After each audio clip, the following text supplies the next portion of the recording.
वो आत्म तत्व अपने स्वरूप से विचलित ना होने वाला, एक तथा मन से भी तीव्र गति वाला है। इसे इंद्रियां प्राप्त नहीं कर सकी, क्योंकि यह उन सब से पहले गया हुआ है।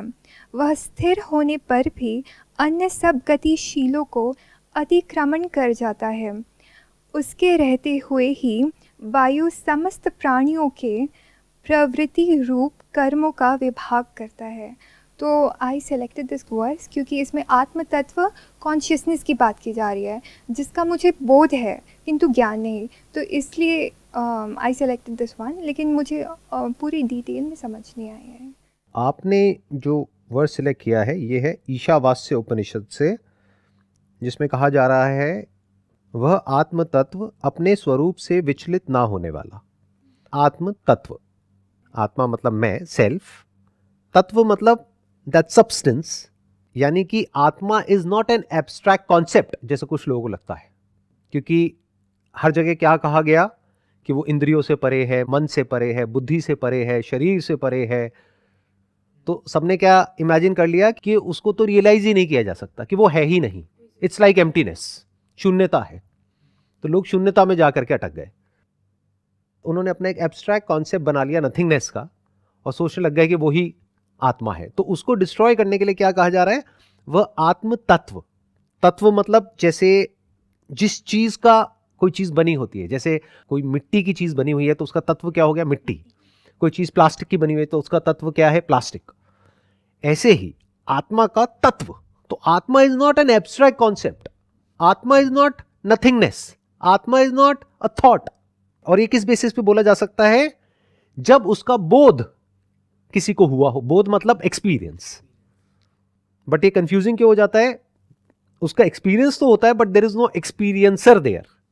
तो लोग इसलिए इमेजिन करने लग जाते हैं कि उसका एक्सपीरियंस हो ही नहीं सकता। तो लोग क्या करते हैं, इसको बहुत ही कॉम्प्लिकेटेड तरीके से प्रेजेंट करते हैं।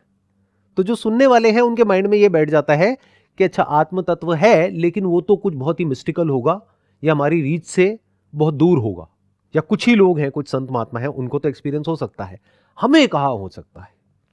तो ये एक्सपीरियंस हमारी रीच में है ही नहीं, बट है, दैट इज प्रूवन, तभी उसके बारे में बात करी गई है। अगर होता ही नहीं तो उसको तत्व नहीं कहा जाता ना। बट मजे की बात क्या है, आत्म तत्व कहीं दूर नहीं हो सकता, क्योंकि आत्मा यहां है। आत्मा मतलब मैं यहां हूं, तो इसका मतलब तत्व भी यही है। मैं क्या गुजरे हुए कल में हूं, आने वाले कल में हूं, या अभी हूं, यही हूं। तो अभी यहीं पर वो तत्व भी है। अब उसके बारे में क्या कहा जा रहा है, वह जो आत्म तत्व है वो अपने स्वरूप से ही, स्वरूप यानी उसका जो रूप है, विचलित ना होने वाला है। मतलब वो विचलित नहीं होता है। जैसे फॉर एग्जांपल हमारी जो ब्रेथ है, थॉट में चेंजेस होते हैं तो ब्रेथ विचलित हो जाती है, ये शरीर विचलित हो जाता है, मन विचलित हो जाता है, बुद्धि विचलित हो जाती है। तो सब कुछ विचलित होता है इस पूरी दुनिया में, बट आत्म तत्व विचलित नहीं होता है, ये कहा जा रहा है। इनफैक्ट इस पूरी क्रिएशन में आत्म तत्व के अलावा और कुछ भी ऐसा नहीं है जो विचलित नहीं होता है। अगर उसका नियरेस्ट एग्जाम्पल कोई है तो वो है स्पेस, आकाश। जैसे आकाश में सब कुछ विचलित होता है, जैसे टेबल है, इसको मैंने शिफ्ट कर दिया, विचलित हो गई, आकाश विचलित नहीं हुआ, but that is the nearest example. इसका मतलब ये नहीं है कि वो स्पेस है। एक तथा मन से भी तीव्र गति वाला है, वेरी इंटरेस्टिंग, कि वो एक ही है। आत्म तत्व एक है, यानी जितनी बॉडीज हैं उसमें अलग अलग आत्म तत्व नहीं है। There is only one self which is pervading everything and everyone. ये बहुत बड़ी बात है जो यहां पर कही जा रही है। और उसके बारे में क्या कहा जा रहा है, वो एक है तथा मन से भी तीव्र गति वाला है, थॉट से, फीलिंग से, इमोशन से। मुझे ये बताओ, थॉट से तेज क्या है इस पूरी क्रिएशन में। जैसे सन से अर्थ तक लाइट पहुंचने में कुछ सेकंड्स लगते हैं, लेकिन सोच करके देखो सन के बारे में, तो लाइट से भी तेज हमारा थॉट ट्रेवल कर गया। तो मन से तेज कुछ नहीं है as far as this universe is concerned. यानी जहां आपका थॉट पहुंचता है, जैसे एक ऑब्जेक्ट से दूसरे ऑब्जेक्ट तक वो पहुंचा थॉट हमारा। ये ऑब्जेक्ट्स क्या है, फॉर्म्स है, या आइडेंटिफिकेशन ऑफ समथिंग है, name given to a thing और अ पर्सन, तो ये थॉट जितनी देर में वहां से वहां तक पहुंचता है, मानो 1 सेकंड के 1,00,000वें हिस्से में पहुंचता है, उससे भी तेज आत्म तत्व है। तो ऐसा कौन सा तत्व है जो थॉट से भी तेज है? अगेन अगर उसका नियरेस्ट एग्जाम्पल देखा जाए तो दैट इज स्पेस। मेमोरी का भी जो ग्राउंड है वो स्पेस है। बाहर भी जो कुछ है, थिंग्स एंड पीपल या living things and non living things, उसका भी जो ग्राउंड है वो स्पेस है। तो स्पेस उससे पहले ही वहां पहुंच जाता है जिससे पहले कोई चीज ट्रैवल करती है। तो इसका मतलब क्या है कि जो आत्म तत्व है that is all pervading, that is everywhere. इसका यही मतलब हो सकता है और कोई मतलब है ही नहीं। इसे इंद्रियां प्राप्त नहीं कर सकती, मतलब जो हमारी 5 इंद्रियां हैं, 5 सेंसेस हैं, वो उसको प्राप्त नहीं कर सकती इन द सेंस के उसको होल्ड नहीं कर सकती आत्म तत्व को। जैसे our eyes can behold a form, our ears can behold a sound and remember a sound. जैसे कोई गाना सुना तो उसको हमने वापस से अपनी मेमोरी के थ्रू रिप्रोड्यूस कर दिया, इसको बोलते हैं प्राप्त कर लेना या अंदर स्टोर कर लेना। तो आत्म तत्व को अंदर हम स्टोर नहीं कर सकते क्योंकि स्टोरेज सिर्फ फाइनाइट का होता है, फॉर्म का होता है, लिमिटेड किसी चीज का होता है। इन्फिनिट को कैसे स्टोर करोगे? जैसे स्पेस है, इसको कैसे स्टोर करोगे? तो इंद्रियां जो हमारे सेंसेस हैं वो उसको प्राप्त नहीं कर सकती, यानी कि उसको देखा नहीं जा सकता है आंखों से, उसको कानों से सुना नहीं जा सकता है, नाक से हम उसको स्मेल नहीं कर सकते हैं, स्किन पे कोई सेंसेशन की तरह हम उसको फील नहीं कर सकते हैं, उसको टेस्ट नहीं कर सकते हैं। तो वो हमारे सेंसेस के बियॉन्ड है, इंद्रियों के बियॉन्ड है। और जो भी हमारी मेमोरी ऑपरेट करती है that is in the realm of जो भी सेंसेस के थ्रू हम परसीव करते हैं और उसकी मेमोरी स्टोर्ड होती है, बस। अब ये बताया जा रहा है क्यों इंद्रियां उसे प्राप्त नहीं कर सकती, क्योंकि यह उन सबसे पहले विद्यमान है। इसको बिल्कुल इस तरीके से देखो कि इंद्रियों के भी पहले वो है। जैसे हमारे जो सेंसेस हैं वो क्या करते हैं कि पहले कुछ होता है, यानी इस यूनिवर्स में 2 चीजों के बीच में कोई कांटेक्ट होता है। जैसे लाइट का किसी सरफेस से कांटेक्ट हुआ तो जो रिफ्लेक्शन है उसको हमने देखा, लाइट को हम नहीं देख सकते। ऐसे ही 2 वेव्स का जब आपस में कांटेक्ट होता है, 2 वाइब्रेशंस का आपस में कांटेक्ट होता है, उसको साउंड बोलते हैं। तो पहले वो कांटेक्ट होता है, फिर सेंसेस की बारी आती है, फिर सेंसेस के थ्रू हम उसको परसीव करते हैं। बट वो जो आत्म तत्व है वो सेंसेस से भी पहले है, यानी कि कॉन्शियसनेस, यानी कि जो मैं हूं, मैं उस कांटेक्ट से पहले ही एग्जिस्ट करता हूं। इसका सबसे सिंपल एग्जांपल है कि अगर कोई इंसान देख नहीं सकता है तो क्या वो है या नहीं है? वो उस कांटेक्ट से पहले ही विद्यमान है, यानी वो है। क्योंकि उसकी आंखें अभी देख नहीं सकती है तो उसको कुछ दिख नहीं रहा है, बट अगर आंखों का ऑपरेशन हो जाए, सर्जरी हो जाए, तो उसको दिखने लग जाएगा। तो जो आत्म तत्व है वो पहले से ही विद्यमान है, ये हम अपने अंदर देख सकते हैं। इसकी ब्यूटी क्या है कि जो भी यहां पे कहा जा रहा है उसको आप वेरीफाई कर सकते हो। If you got a peaceful mind, आराम से आप देख सकते हो। अगर आपके अंदर से मेमोरी निकाल दें तो थॉट गायब। बहुत लोग हैं उनकी मेमोरी चली जाती है तो उनको कुछ भी याद नहीं होता है। ऐसा भी हो जाता है कि वो बोल तक नहीं सकते हैं। उनसे पूछो ये क्या है, I don't know. Even they can not से आई डोंट नो। अगर लैंग्वेज की भी मेमोरी चली गई है तो they can't think, they can't talk, they can't react, but they still exist. अगर उनकी स्किन पे कुछ गर्म लगेगा तो उनको पता लगेगा। तो चाहे मेमोरी हो ना हो, मैं होता हूं। अच्छा, अगर 5 के 5 सेंसेस डेड हो जाए लेकिन मेमोरी एक्टिवेटेड है, तब क्या आप हो या नहीं हो? जैसे सपने में होते हैं हम, ड्रीम्स के टाइम पे क्या होता है? क्या हमारे सेंसेस एक्टिवेटेड होते हैं? क्या आपको बाहर की आवाजें आ रही होती हैं? बाहर शोर हो रहा है, आपको पता ही नहीं है। आपके अंदर एक अलग दुनिया चल रही है। वो दुनिया कौन सी है? वो मेमोरी की दुनिया है। तो you exist minus senses also. Dreams उसका प्रूफ है। और बिना ड्रीम्स के, यानी बिना मेमोरी के भी आप एग्जिस्ट करते हो। वेकिंग स्टेट उसका प्रूफ है, या ऐसे लोग उसका प्रूफ है जिनकी मेमोरी चली गई है। तो you exist minus senses and minus memory also. Minus memory मतलब माइनस थॉट, माइनस माइंड। वह स्थिर होने पर भी अन्य सब गतिशीलों को अतिक्रमण कर जाता है।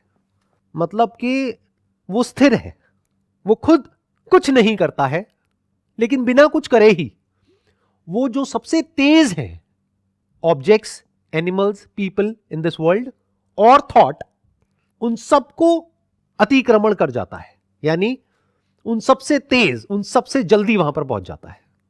Again the same example, space. और अगर इसको क्लियर ही सुनना है तो साउंड ऑफ साइलेंस। बट इसके बारे में कोई क्लियर नहीं बोलता है। There is nothing other than the sound of silence जो यहां पर कहा जा रहा है उससे कनेक्ट हो पाए। उसके अलावा ऐसा कोई दूसरा तत्व नहीं है। ये वो लोग जानते हैं जिन्होंने हर तरह की मेडिटेशन करी है। जिन्होंने नहीं करी है उनके मन में एक डाउट होता है कि शायद इसके अलावा भी कहीं कुछ है। They are not sure. But someone who has gone very very deep within and without, in the sense outside and inside, जिसने सब कुछ जो भी जानने लायक है वो करके देख लिया है, हर तरह के एक्सपेरिमेंट्स अपने अंदर रन करके देख लिए हैं, ब्रेन के लेवल पे, बॉडी के लेवल पे, ब्रेथ के लेवल पे, वो जानता है कि ऐसा कोई दूसरा तत्व नहीं है। वो विचलित नहीं होता है, वो मन से भी तेज है। मन में हम कुछ सोचते हैं, सोचने से पहले भी साउंड ऑफ साइलेंस होती है, जिस वक्त वो सोच चल रही होती है तब भी होती है, सोच के मिट जाने के बाद भी होती है। वो तत्व पहले भी था, अभी भी है और आगे भी रहेगा। वह स्थिर है लेकिन सब गतिशीलों को अतिक्रमण कर जाता है, यानी वायु से भी तेज है। वायु ट्रैवल करती है, उसकी अपनी एक स्पीड है, विंड की अपनी एक स्पीड है, साउंड की स्पीड है, लाइट की स्पीड है। उसके रहते हुए ही, अर्थात उसी की सत्ता में, वायु समस्त प्राणियों के प्रवृत्ति रूप कर्मों का विभाग करता है। ध्यान से समझना, जो कर्म होते हैं, यानी कि कौन क्या करेगा, कौन क्या नहीं करेगा, वो साउंड ऑफ साइलेंस नहीं करता है। इनफैक्ट साउंड ऑफ साइलेंस कुछ भी नहीं करता है। और ये मैं कह रहा हूं कहने के लिए करता है, इट इज नाइदर करता है नॉर करती है। It is neither female nor male, it is just there. उसके रहते हुए ही, यानी उसकी सत्ता में, यानी कि वो आत्म तत्व की सत्ता में जो कुछ होता है, फिर वो कैसे होता है? जो आत्म तत्व है वो तो कुछ करता ही नहीं है। वायु समस्त प्राणियों के, समस्त मतलब पेड़ पौधे, animals and humans and even non living things, ये सारा खेल वायु का है। आज साइंस भी यही कह रही है। हाइड्रोजन क्या है, ऑक्सीजन क्या है? वायु, एटम्स, सारा उसी का खेल है, वेदर इट इज लिविंग और नॉन लिविंग। तो वायु समस्त प्राणियों के प्रवृत्ति रूप। अब प्रवृत्ति क्या होती है, ध्यान से समझना। वृत्ति मतलब फ्लक्चुएशन, वाइब्रेशन। प्र मतलब आप कह सकते हो सुप्रीम, प्र मतलब आप कह सकते हो प्रायर टू समथिंग, प्र मतलब आप कह सकते हो सबसे पहली वृत्ति या फिर सबसे इसेंशियल वृत्ति, the essence of that thing, जिसको आज साइंटिफिकली डीएनए बोलते हैं। तो समस्त प्राणियों के प्रवृत्ति रूप मतलब हम सबकी अलग अलग प्रवृत्ति है। वृत्ति मतलब जो एटॉमिक स्ट्रक्चर है वो अलग अलग है ना हम सबका, हमारा और जानवरों का और पेड़ पौधों का अलग अलग है। उसके अकॉर्डिंग कर्मों का विभाग करता है। कौन करता है? वायु। ये भी कहना गलत होगा कि करता है, क्योंकि ट्रांसलेशन में ये गड़बड़ हो जाती है। होता है, वायु थोड़ी ना करता है। वायु इज नॉट अ पर्सन जो कि करता है। उसके अकॉर्डिंग, लॉज ऑफ नेचर के अकॉर्डिंग अपने आप वो होता है। यानी according to the laws of the nature, plants एक तरीके से एक्ट कर रहे हैं, एनिमल्स अलग अलग तरीकों से एक्ट कर रहे हैं, ह्यूमंस अलग अलग तरीकों से एक्ट कर रहे हैं। That is all because of what? वायु। उसी वायु को ब्रेथ के स्टैंड पॉइंट से जब हम बोलते हैं तो हम प्राण बोल देते हैं। उसी वायु को मैटर के स्टैंड पॉइंट से बोलते हैं तो एटम बोल देते हैं, अणु बोल सकते हैं। इट डिपेंड्स कि आप वायु को किस स्टैंड पॉइंट से बोल रहे हो। पानी के स्टैंड पॉइंट से बोलोगे तो आप लिक्विड बोल दोगे, हवा के स्टैंड पॉइंट से बोलोगे तो गैस बोल दोगे, विंड बोल दोगे, धरती के स्टैंड पॉइंट से बोलोगे तो एलिमेंट्स बोल दोगे। है तो वायु ही। और वायु में क्यों चेंजेस होते हैं? Because of the laws of nature, यानी कि जब हीट बढ़ती है तो वायु अलग तरीके से एक्ट करती है, जब हीट कम होती है तो अलग तरीके से एक्ट करती है। तो ये भी कोई कर नहीं रहा है, अपने आप हो रहा है। It depends upon a lot of factors. In fact ये कहना गलत नहीं होगा कि everything is connected to everything else. हम क्या गलती करते हैं, हमेशा इन आइसोलेशन चीजों को देखते हैं, क्योंकि हम खुद को ऐसे देखते हैं तो दुनिया को भी हम ऐसे ही देखते हैं। जबकि इस पूरी दुनिया में, पूरे यूनिवर्स में कुछ भी ऐसा नहीं है जो एक दूसरे से कनेक्टेड ना हो। जैसे अगर कोई साउंड हुई, ये एक साउंड हुई, तो इसकी वजह से पूरे के पूरे यूनिवर्स पर असर आया है, बट वो हम देख नहीं पा रहे हैं कि इस साउंड का असर कहां हुआ, कैसे हुआ, किस किस पर हुआ, और जहां पर असर हुआ उसकी वजह से और क्या असर हुआ। होलिस्टिकली देखोगे तो आपको समझ आ जाएगा, एवरीथिंग इज इंटरडिपेंडेंट, इंटरकनेक्टेड। तो यहां पर भी क्या करा जा रहा है, यहां पर भी सेग्रीगेट करके आपको कहा जा रहा है कि वायु, क्या वायु बिना अग्नि के ऑपरेट कर सकती है? क्या अग्नि बिना वायु के एग्जिस्ट कर सकती है? बिना जल के तो कर सकती है। जैसे इस यूनिवर्स में बहुत सारे ऐसे प्लैनेट्स हैं जहां पर जल नहीं है। अग्नि और वायु में जो चेंजेस होते हैं उसकी वजह से जल पैदा होता है। एक पर्टिकुलर टेम्परेचर जब होता है एक प्लैनेट के ऊपर, और वहां पर जो एग्जिस्टिंग कंडीशंस चाहिए होती है वो होती है, तो वहां पर जल आ जाता है। जब जल आता है तो फिर लाइफ क्रिएट हो जाती है। जल ही तो जोड़ता है ना सबको आपस में। तो ये यहां पर कहा जा रहा है कि जो आत्म तत्व है वो स्वरूप से ही ऐसा है कि वो कुछ भी नहीं करता है। जो भी कुछ होता है इस दुनिया में, that happens because of the laws of nature. But आत्म तत्व के होने से, यानी कॉन्शियसनेस के होने से, दिस एंटायर यूनिवर्स इज इल्यूमिन्ड, ये प्रकाशमान हो जाता है। बट जब मैं प्रकाश की बात करता हूं तो वो गड़बड़ मत करना जैसा लोग करते हैं। वो क्या बोलते हैं, आत्मा प्रकाश है। आत्मा एक ऐसा प्रकाश है जो प्रकाश को भी और अंधेरे को भी इल्यूमिन करता है। इसके बारे में कहा जाता है, this is that light which illuminates not just the light but also the darkness. तो this is that light which is called consciousness. इसके लिए एक वर्ड मैंने यूज किया है अपने अष्टावक्र गीता सेशंस में, साइट। अब हम क्या गड़बड़ करते हैं, हम ये सोचते हैं if there is a sight there has to be a seer, कि कोई है जो देख रहा है। इसी को एरर बोलते हैं। और वो जो देख रहा है उसको मुक्त होना है। पहले देखो तो सही कि कोई है भी सेपरेट देखने वाला या नहीं है।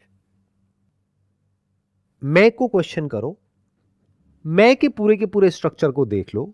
अगर उस मैं को आप अच्छे से समझ जाते हो, मैं जो कि सेंटर पॉइंट है हर थॉट का, हर फीलिंग का, हर इमोशन का, हर एक्सपीरियंस का, वो मैं क्या है, अगर उसको आप देख सकते हो तो कह सकते हैं कि आपको ज्ञान हो गया है कि क्या मैं नहीं है। फिर एंड में जो बचा रह जाता है उसके बारे में बोलने की भी जरूरत नहीं है कि वो क्या है। Although I speak about the sound of silence, but that is something which is there when everything else is negated. जैसे मैंने ये शर्ट पहनी हुई है, अगर मैं इसको नेगेट कर देता हूं कि अच्छा इस शर्ट को अगर मैं जला भी दूं तब भी मैं हूं, तो ऐसे एक एक करके step by step, step by step, step by step, बड़े आराम से, कूलली कामली आप एक एक करके जितना भी कुछ है इस यूनिवर्स में उसको आप देख सकते हो कि मैं क्या नहीं है। इसको नेति नेति नेति नेति बोलते हैं। तो जब सब कुछ नेगेट हो जाता है, यानी आप देख लेते हो कि मैं ये शरीर नहीं हूं, मन नहीं हूं, बुद्धि नहीं हूं, तो मैं हूं क्या, मैं हूं भी या नहीं हूं, तो लोग वहां पर जाकर के अटक जाते हैं। वो नहीं तक तो जाते हैं, फिर उस नथिंगनेस को ही मैं समझ लेते हैं। तो वहां पर क्या होता है कि वहां पर जाकर के वो लोग एम्प्टीनेस को ही सच मान लेते हैं। But that emptiness is full of something. What is that thing which is there even in emptiness? जहां कुछ नहीं होता वहां क्या होता है? वहां पे साउंड ऑफ साइलेंस होती है। तो मैंने क्या किया है कि आपको पहले पॉइंट कर दिया है साउंड ऑफ साइलेंस की तरफ।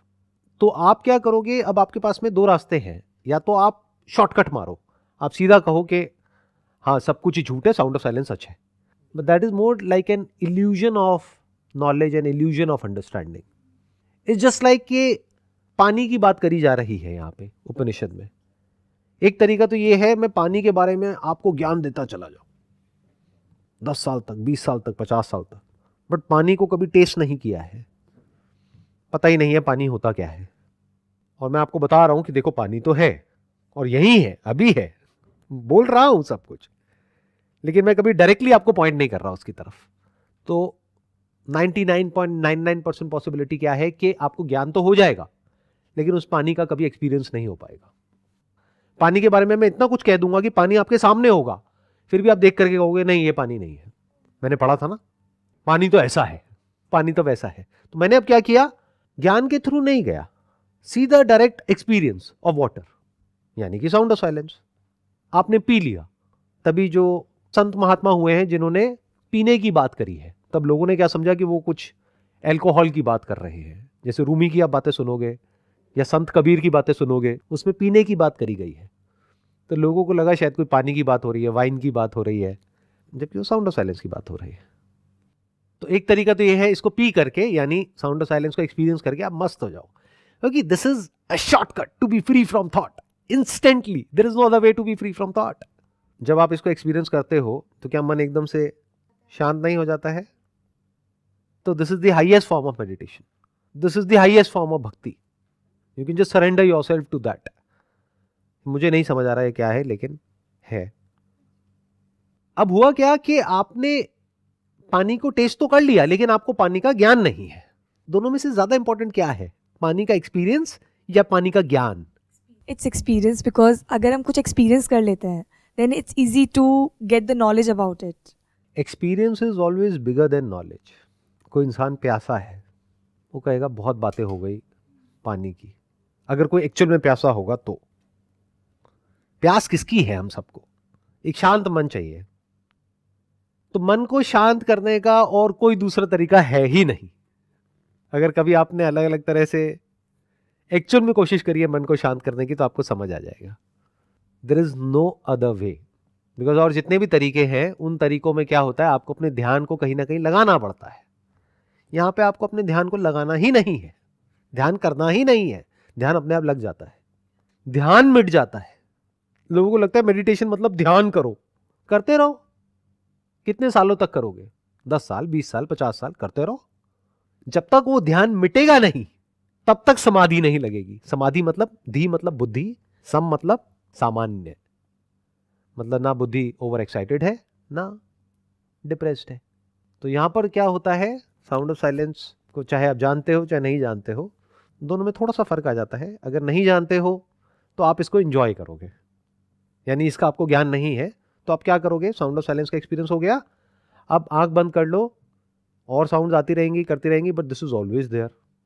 There is no way to make it non existent, because it is the very ground of existence. You can not destroy it, you can not stop it, it's always there. तो आपके पास में choice क्या रह जाएगी, आप अपने आप को सरेंडर कर दोगे। और अगर एक्चुअल में सरेंडर कर दोगे तो you will be at bliss, आपको बहुत अच्छा लगेगा। For the first time in your life you will experience something जहां पे naturally you can be free from thought, कुछ देर के लिए।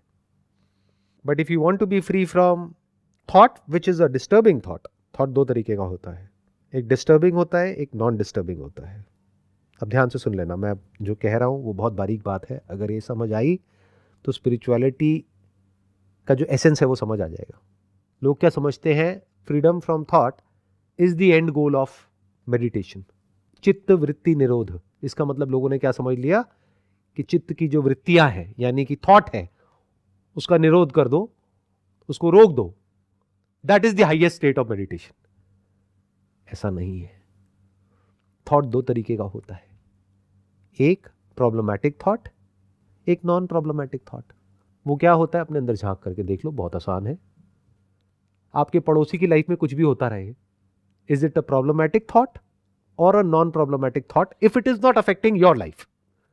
आप यहां पर बैठे हो इंडिया में, किसी और कंट्री में कुछ भी होता रहे, does it actually affect you? आप बाहर से शो कर सकते हो अपने आप को अच्छा इंसान दिखाने के लिए, अरे अरे मेरे को बहुत बुरा लग रहा है, वहां पर ये हो रहा है। एक्चुअल में आपको लग रहा है क्या? तो उस थॉट को क्या कहेंगे, नॉन प्रॉब्लमैटिक थॉट। तो थॉट जिसके सेंटर में मी होता है वो प्रॉब्लमैटिक होता है, और थॉट जिसके सेंटर में मी नहीं होता है वो नॉन प्रॉब्लमैटिक होता है। प्रॉब्लम क्या है, कि मेरी लाइफ में प्रॉब्लम है या किसी और की लाइफ में प्रॉब्लम है? किसी और की लाइफ में कुछ भी प्रॉब्लम होती रहे, आपको क्या फर्क पड़ता है? आपको तो इससे मतलब है कि मेरी लाइफ में प्रॉब्लम नहीं होनी चाहिए। What is the root cause of all your suffering? That is the self, that is you. अगर इसके सच को आप देख लेते हो कि ये जो मी जिसको मैं बोलता हूं, वो मैं एक्चुअल में कहीं है ही नहीं, कोई सेपरेट मैं है ही नहीं, इससे बड़ा कोई झूठ दुनिया में है ही नहीं, तो आपके जितने थॉट्स हैं उसका जो सेंटर पॉइंट है इमेजिनरी एक मैं, वो मिट गया तो थॉट रहे लेकिन प्रॉब्लमैटिक नहीं रहे। Now you can think, you can do whatever you want to, you can act in this world और you can sit silently, doesn't matter. Sir आपने अभी बताया कि आत्मा है पर सभी आत्माओं का तत्व सेम है, तो how can be possible? Her living being अलग है तो हर किसी का तत्व भी अलग होगा ना। एंड सेकंड क्वेश्चन इज कि जब हम जन्म लेते हैं क्या ये आत्म तत्व उसी टाइम हमारे अंदर जाता है या even if it is in गर्भ तब होता है? तो this I want to know. देखो ध्यान से समझना, एक होता है आत्म तत्व, एक होता है अनात्म तत्व। आत्म तत्व मतलब क्या? कॉन्शियसनेस। वो अलग अलग नहीं है, आपकी बॉडी में मेरी बॉडी में क्या अलग अलग है?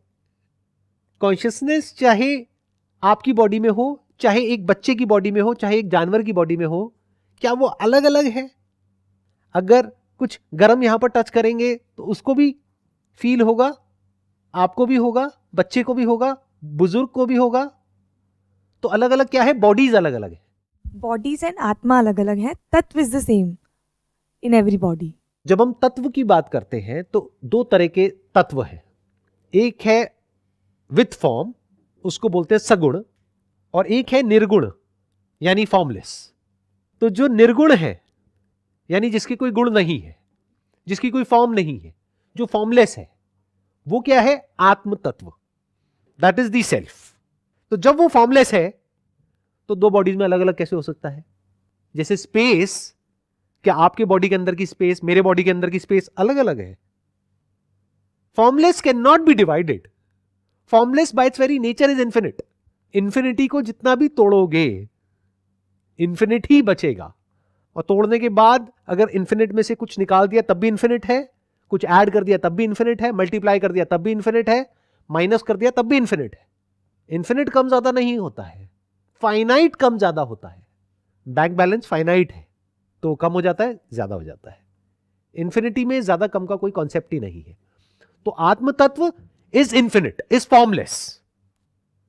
क्या साउंड ऑफ साइलेंस में कोई डिवीजन पॉसिबल है? क्या आपकी बॉडी के अंदर अलग है, मेरी बॉडी के अंदर अलग है?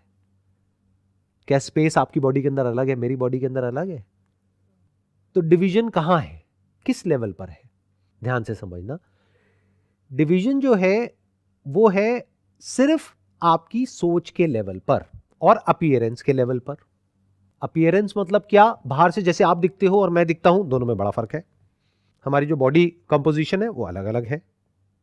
जैसे दो मूर्तियां बनी है मिट्टी की, एक मूर्ति अलग है, दूसरी मूर्ति अलग है, बट दोनों का सब्सटेंस क्या है? सेम है। It is not similar, it is same. That has to be very clear.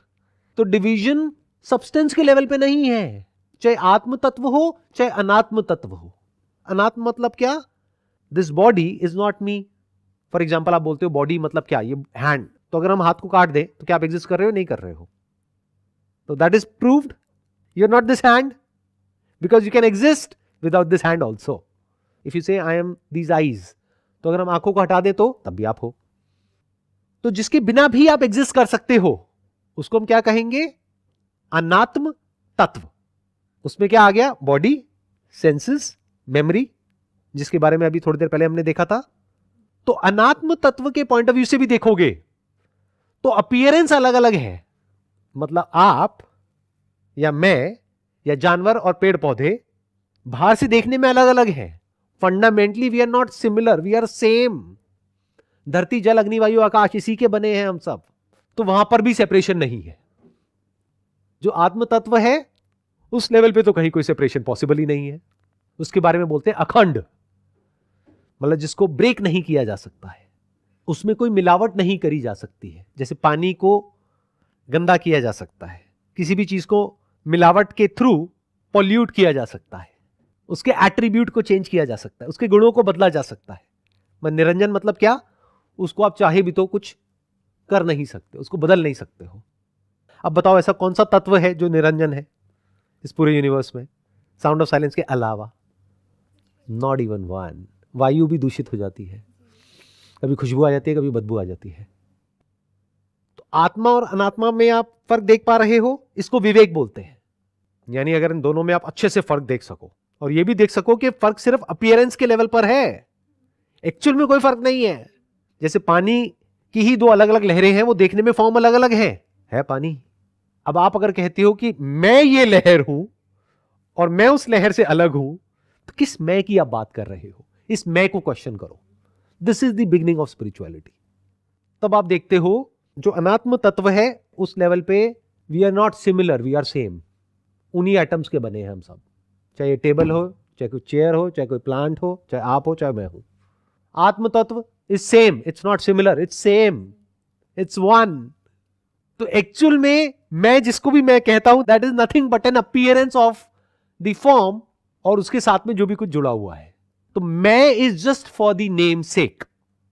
In reality there is no separate मैं। This is moksha. मोक्ष का मतलब लोग क्या समझते हैं? मैं को फ्री कर दिया। अरे मैं होगा तो फ्री करोगे ना। मोक्ष का मतलब यह नहीं है कि मैं मुक्त हो गया, मैं से मुक्त हो गए, that is moksha.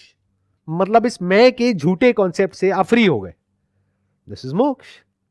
Because now from the standpoint of the body I am not different from the universe. From the standpoint of my soul, that is atma, I am not different from the universe.